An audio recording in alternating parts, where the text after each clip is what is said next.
आज हम बात करेंगे कुछ नेटफ्लिक्स की बेस्ट कोरियन थ्रिलर शो के बारे में, जिसमें आपको ऐसे थ्रिल एक्सपीरियंस करने को मिलेगा कि आप सीधा शो खत्म होने के बाद ही उठोगे। और ये सारे शोज आप हिंदी में भी एंजॉय कर सकते हैं।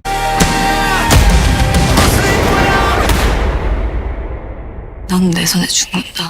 जिसमें पहला है माय नेम, जिसको IMDb पर 7.8 आउट ऑफ 10 की रेटिंग मिली है। जिसमें ये कहानी फॉलो करती है जियू नाम के एक कैरेक्टर के ऊपर, जो कि अपने फादर के साथ रहती है और उसके फादर पर यह आरोप लगा है कि वो कोई बहुत बड़े माफिया गैंग के साथ काम कर रहा है। लेकिन एक दिन जियू के फादर को उसके सामने ही कोई गोली मार देता है। अब जियू के फादर को किसने और किस लिए मारा है और जियू इसका बदला लेने के लिए किस हद तक जाती है, वही आपको इस शो के अंदर देखने को मिलेगा। इस शो का स्टोरी तो बहुत सिंपल और बेसिक है, लेकिन शो का एग्जीक्यूशन और ब्रूटल एक्शन सीन के साथ डार्क थीम का जो मिक्सर है वो बहुत ही ब्रिलियंट तरीके से किया गया है। और नेक्स्ट है ब्लड हाउंड्स, जिसको IMDb पर 8.1 आउट ऑफ 10 की रेटिंग मिली है। शो की कहानी के बारे में बात करें तो इसमें जब कोविड-19 के समय कोरिया में कुछ लोग होता है जो लोगों को लोन देने का काम करता है, लेकिन उन लोगों का लोन रिकवर करने का तरीका काफी कैजुअल होता है। मतलब लोन रिकवर करने के नाम पे कस्टमर को मार मार के उनसे 3-4 गुना इंटरेस्ट पे वसूल करने लग जाता है। और इसी बीच एक बॉक्सर होता है जिसकी मदर के ऊपर काफी अच्छा खासा लोन हो गया होता है उन्हीं माफिया गैंगस्टर से। अब वो लोग लोन रिकवर करने के लिए उसके मदर के ऊपर हाथ भी उठाने लग जाता है। अब वो बॉक्सर और उसका एक दोस्त दोनों मिलकर उन लोगों को सबक सिखाने का डिसाइड करता है। और फिर शुरू होता है पीक एक्शन, और हर एक्शन सीन पे आपको ऐसा सेटिस्फेक्शन मिलेगा कि आप पूरा शो ही देखकर खत्म कर दोगे।